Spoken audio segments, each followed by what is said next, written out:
after that, we did the backstage episode where JBL emasculated and castrated, and he sure didn't masturbate Baron von Corbin, but he fired him. And we segued, as I mentioned, to Shoosh. And then here came Otis and Gable, and then they went to another break. And by the time we got this match in the ring, Shelton and Cedric with MVP against Otis and Shoosh Boy, an hour and 32 minutes into the show, and we're still under 20 minutes of wrestling, and the bell rang for this match, and nobody gave two shits about it. And Shelton and Cedric are great, but they have been barely used and certainly not featured since they broke the Hurt Business up. You've got Otis and Gable that everybody, it's, you know, if they do make any noise, it's to go, sheesh.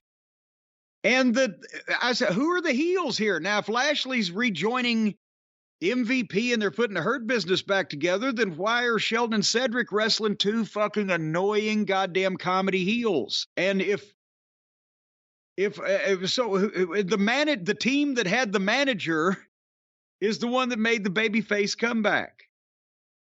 But otherwise, Shelton and Cedric won in a little bit under 5 minutes, bell to bell. Nice win for them. Usually we have to look at Otis and Gable far longer, but where are all these people? The worst thing that you can have in wrestling promotion is a promotion where nobody knows who's mad at who and whose side who's on. And goddamn, they make it challenging, don't they? As soon as that shush, it's not even shush music, it's the shush intro to the music. As soon as that hits, I left the room. I ended up taking a nap and not waking up until the next day, so I had to finish Raw the next day. Very talented guy. We've seen how much talent he has. Wait a minute, you took a nap and didn't wake up till the next day? I was late already. Are you on them gummies again? Well, it was almost 10 o'clock, and I woke up at like 6 a.m. the next day. Well, it's almost 10 o'clock. A farming man like you has to get to bed early to get up with the crows and the chickens and the suey hogs. What is it? The roosters. That's what the rooster crows, right. Not the crow. The crow doesn't rooster. Why is it the rooster crows, but the crow doesn't rooster? Hey, Mr. Crow, let me ask you a question. What time did you go to bed? Oh, I was asleep by 8:45. Yeah. Mr. Farmer. Mr. Farmer. Well, I got some crops that need to be brought in this morning. Anyway, what were you saying? Hey, they're not going to do Lashley and Lesnar all the way to Mania, are they? I don't know why. I mean, the MVP stuff, I guess, is what brings it up. And the idea that all of a sudden Lashley would have heel backup again. But then does Brock have any friends? Have we established that he gives a shit about anybody or anybody would be willing to team up with him? Has he ever been in a tag team match since he's come back? Would Brock Lesnar work with a little buddy? But I'd never say never, but I'd have to see the little buddy and I'd have to give it a lot of thought. Brock Lesnar and Grizzly Redwood. Oh, for fuck's sake.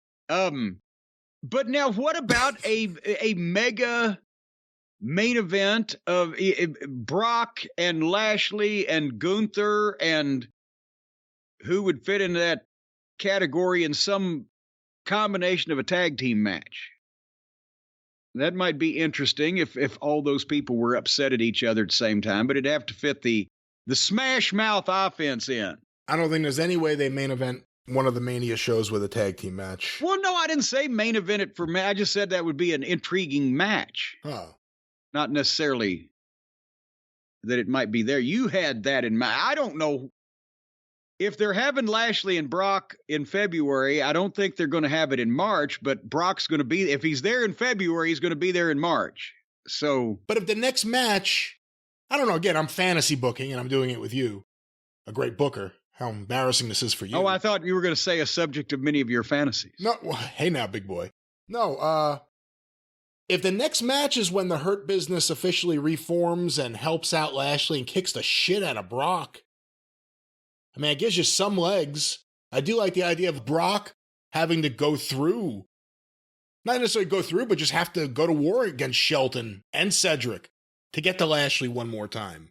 With MVP just Well, but see, then you're making Shelton and Cedric just flunkies. If, again, in a previous generation, the Shelton and Cedric would be a main event level tag team that would already have a hot rivalry with a main event level babyface team. I agree. Going on that could then be joined in the 6-man, and it would make perfect sense. If you want a team to succeed in the WWE today and in recent times, you make them the flunkies of a main eventer. That's the only hope they have. Well, anyway. What tag team has that not been the example of the last few years? I can't think of one. Even FTR, when they were on the main roster and they got the most attention, it was them with Randy Orton. Remember him? Mm-hmm. I was just taking a sip. I'll leave the top off. That eliminates half that fucking time. Well, let's finish topping off Raw here. Yeah, let's move on. Because then we had Miz and Booger being silly backstage. And then we had Adam Pearce talking to one of the girls backstage. And then the girl that Adam Pearce talked to backstage turned out to be Chelsea Green. And she goes to the ring and has a match with Oscar. And we're an hour and 47 minutes into this wrestling program, under 25 minutes of in-ring wrestling. And these girls go 3 minutes and Oscar wins. Okay. And then suddenly Carmella and Raquel and Alexis Bliss and etc. Everybody in the Elimination Chamber is around the ring. And Bianca Belair comes out and cuts a promo on them because they're going to be, fighting for the chance to fight her. And it was so slow and painful. And even with 6 women about to fight in an elimination chamber to see who's the toughest to take her on, she still came out skipping and twirling. And I fast forwarded. Did I miss anything? No, not really. I mean, you didn't miss anything. I will say that was the thing I was waiting to see, and I started laughing. She comes out hopping and skipping and twirling the hair no matter what the situation is. We've just found out, Bianca, that your grandfather was in a helicopter crash. He's been airlifted to a hospital. She walks in the fucking emergency room lobby that way. It's going to be a big moment when she drops that and just walks out and kicks someone's ass. Will she ever? Will she ever? Raw rolls on.